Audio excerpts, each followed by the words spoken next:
मङ्गलं पुण्डरीकाक्ष मङ्गलाय तनो हरिः। वन्दे देवोमापतिं सुरगुरुं वन्दे जगत्कारणं वन्दे पन्नगभूषणं मृगधरं वन्दे पशूनां पतिम्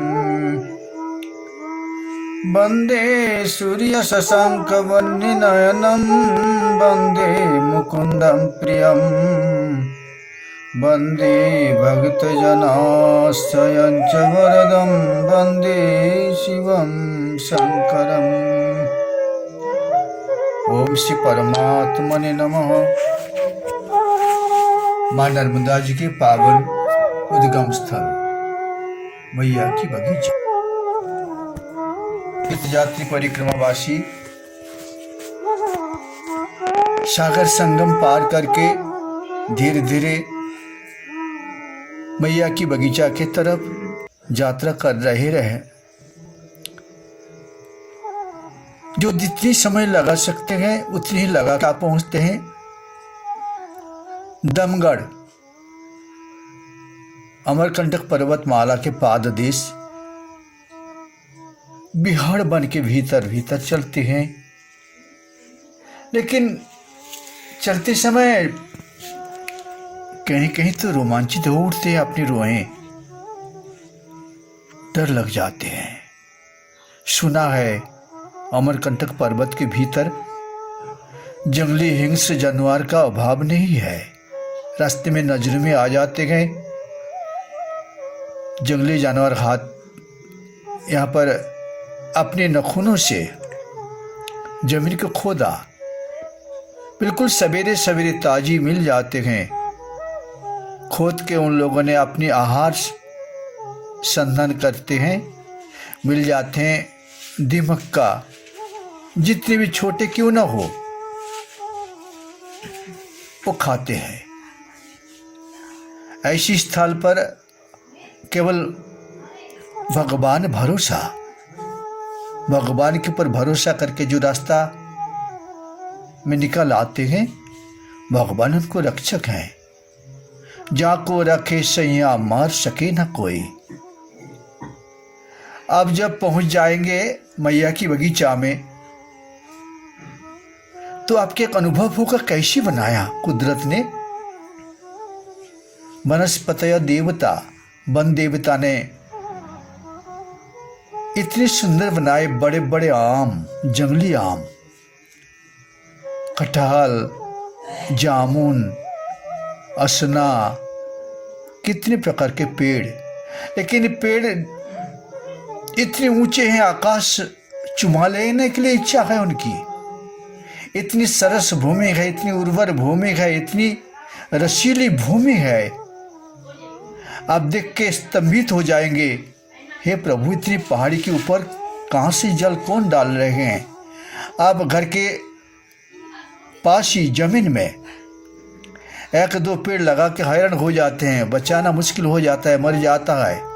लेकिन यहाँ पर जैसे कोई तपस्या अपने आँख बंद करके जगतवासी के कल्याण के लिए लगे हैं, वो यही मैया की बगीचा। बहुत पहले यहाँ पर प्राचीन समय का साधु संतों के मुखारबिंद से सुना है, एक छोटा सा झाड़ बांस का, उसके नीचे से जलधारा निकलती है। वही जलधारा कुंड में जमा हो जाती है। वही जलधारा अंतःसलीला भीतर भीतर माई के जो कुंड हैं, करीब 1-1.5 किलोमीटर 2 किलोमीटर अंदाज उतनी दूरी पर जाके वहाँ पर प्रकट हो जाती हुई जल, वही जल नर्मदा जी की ही जल। लेकिन एक धारा तो पश्चिम दिशा की ओर नर्मदा के रूप में जा रही है, किंतु पास में बिल्कुल सामने एक धारा ऐसी है जो पूर्व दिशा की ओर जा रहे हैं, उनके नाम हनुमान धारा।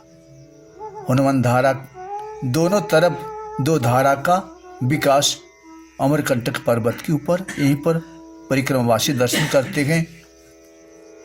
लेकिन और एक आश्चर्य बात यहाँ पर है, बंदरों का मेल। इतनी बंदर परिक्रमावासी को तंग करना नहीं है। परिक्रमावासी को वो ये समझ दे रहे हैं, आप आत्मकल्याण चाहते हैं तो आपको पहले असंग शस्त्रेण दृढ़ेन चित्वा, तुम्हारे पास जो छिपे हुए चीज है उसको त्याग दो। मन एक झोला जैसी है, मन झोला में जन्म जन्म का संस्कार छिपे हुए हैं। श्रीमद् भगवद गीता जी में भगवान जी की उपदेश है अर्जुन के प्रति, हे अर्जुन, मनः षष्ठरिंद्रियाणि प्रकृति स्थनिकर्षति, शरीर छूट जाते हैं, शरीर के द्वारा विषय आप जितने भी ग्रहण किया है उसका सारे संस्कार मन में लिपटा रहता है। जैसे आपके फोन में चिप है ना, उसी प्रकार मन जगतवासी कपड़ा संभालते हैं, दुकान संभालते हैं, मकान संभालते हैं, परिवार संभालते हैं, पत्नी पुत्र को संभालते हैं, मान प्रतिष्ठा संभालते हैं, किंतु मन को संभालने वाला ही मनीषी हो जाते हैं। लाहिड़ी महाशय का कहना यही है, योगीराज समाचरण लाहिड़ी महाशय जिन्होंने कल्पयोगी बाबा जी के पास से सहज क्रियायोग प्राप्त किया था, वही क्रियायोग प्राप्त करके उनका ये कहना है, मन को संभालो, जो मन को संभाल लेता है वही मनीषी हो जाता है, उसका उद्धार हो जाता है। हे अर्जुन सुनो, मन बहुत चंचल है, जैसे बंदर चंचल है उस प्रकार मन भी चंचल है, किंतु चंचल मन होते हुए भी आप उसको बस में कर सकते हैं। तरीका अपनाना पड़ेगा। वही तरीका भगवान जी गीता उपदेश देते हुए अर्जुन को तथा जगतवासी को लक्ष्य किया, उपलक्ष्य बना लिया अर्जुन को। अर्जुन सुनो, अभ्यास न तो कौन्तेय वैराग्येन च गृह्यते, तुम अभ्यास करो, अभ्यास करने से तुम्हारा आदत में आ जाएंगे, अभ्यास नहीं करोगे नहीं होगा। एक बाबा जी बैठे हुए थे अमरकंटक पर्वत में ही, बहुत शीत, इतनी ठंड, सभी लोग पैरों से लेकर मस्तक सारे ढांक लिया और पर्वत के ऊपर चल रहे हैं, परिक्रमा हो चाहे दर्शनार्थी कोई भी हो, लेकिन बाबा जी खुले बदन में बैठे हुए हैं, केवल एकमात्र सफेद कोटी वस्त्र उनका लगा हुआ है, सिर पे तिलक लगा हुआ है, बड़े बड़े जटा है, चुपचाप बैठे हैं एक चबूतरा के ऊपर, सोनमुड़ा नाम के अमरकंट में जो स्थान है, पावन स्थान है। तो एक धर्मात्मा आ गए, उनने देखा बाबा जी के पास सहे थे, उड़ने का कोई साधन नहीं है, तो उनके गाड़ी में कंबल बहुत सारे रखा हुआ था। उनकी इच्छा है, अमरकंटक पर्वत में बहुत शीत है, बहुत लोग रहते हैं, भिखारी रहते हैं, साधु रहते हैं, गरीब लोग रहते हैं, जिनके पास कंबल नहीं है मैं उनको दान करूं। दान करते करते आ रहे थे, उनके नजर में अचानक दिख पड़े एक बाबा जी बैठे हैं, जिनके खुले बदन, कुछ नहीं है, केवल कोटी वस्त्र हैं, इतनी ठंड में। उनने कंबल निकाला और बाबा जी के चरणों के पास रख दिया, नमस्कार किया। बाबा जी उनको माना कर रहे हैं, मुझे कंबल नहीं चाहिए। क्या होगा कंबल ना, आप खुले बदन में हैं, इतनी ठंड में देखिए ना, सभी लोगों के बदन में कंबल ढका हुआ है, आप कंबल नहीं ढके हैं, आपके पास नहीं है कंबल, अगर आप स्वीकार लेंगे तो हम कृतार्थ हो जाएंगे। नहीं, मुझे नहीं चाहिए। वे बोल रहे थे, आप तो सुनो, तुम पैरों से लेकर सारा बदन को ढक लिया, शीत प्रतिरोध करने के लिए, शीत निवारण करने के लिए, लेकिन तुम्हारा मुंह तो तुम्हारा खाली है। अगर मुंह ढांक लोगे तो सोते समय लोग मुंह ढांकते हैं, दूसरे समय मुंह ढांकोगे तो तुम कैसी दिखोगे, आंख ढक जाएगा। तो मुंह खुला कैसे रखा? बचपन से ही आपने मुंह को खुला रख के मुंह को ऐसी आदत में आप बना लिया, जो अब सर्दी होते हुए भी सारा शरीर में आपको अनुभव होगा सर्दी लगा है, लेकिन मुंह में अनुभव नहीं होती है, क्यों ना आदत बना लिया। इस प्रकार आप भी कोई भी विषय में आदत बनाएंगे, जो भी परिक्रमावासी जा रहे हैं, वो घर में उनके रहन सहन दूसरे प्रकार के हैं और तीर्थ यात्रा करते समय उनका रहन सहन दूसरे प्रकार आ गए, बदल गए, बिल्कुल बदल गए। आप उसको नहीं पहचान सकते हैं, ये वही लोग है क्या? रात 4 बजे उठ जाते हैं, ठंड पानी में एकदम गढ़ के जो माई की धारा है वहाँ पर ठंड पानी में नहा रहे हैं, भगवान की भक्ति कर रहे हैं, योगासन बना रहे हैं, रूखा सूखा पा रहे हैं। आज ये लोग कौतुक कर रहे थे। एक माई के पास एक द्वार पर गए भिक्षा करने के लिए।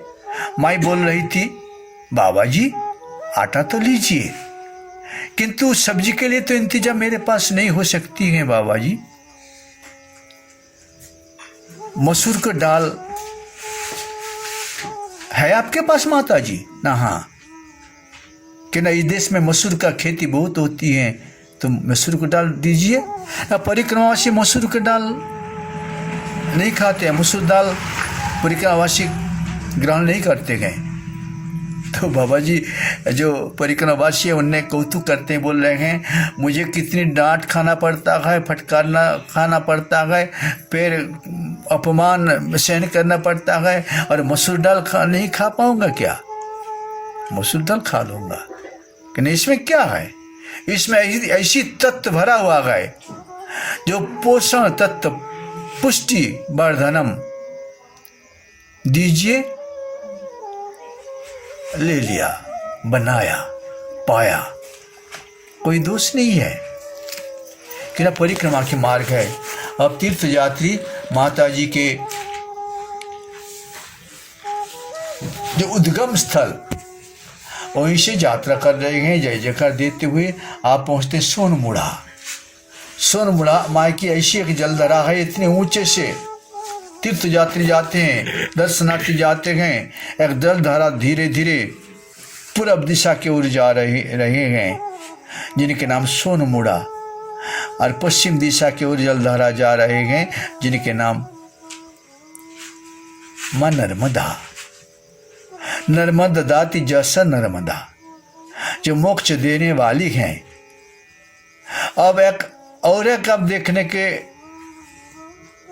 लिए आपको मिलेंगे मैया की जो जलधारा है, दोनों किनारा सीढ़ी बना के घाट बनाया था, लेकिन पानी बिल्कुल सुखा दिया, उसको संस्कार कर रहे हैं। लेकिन 7 कल्प से महर्षि मार्कंडेय ने देख रहे थे महाप्रलय के समय माई की जलधारा बिल्कुल अक्षीण है, अभी अक्षीण रूप देख के आया। हम लोग सोच रहे थे धन्य माँ।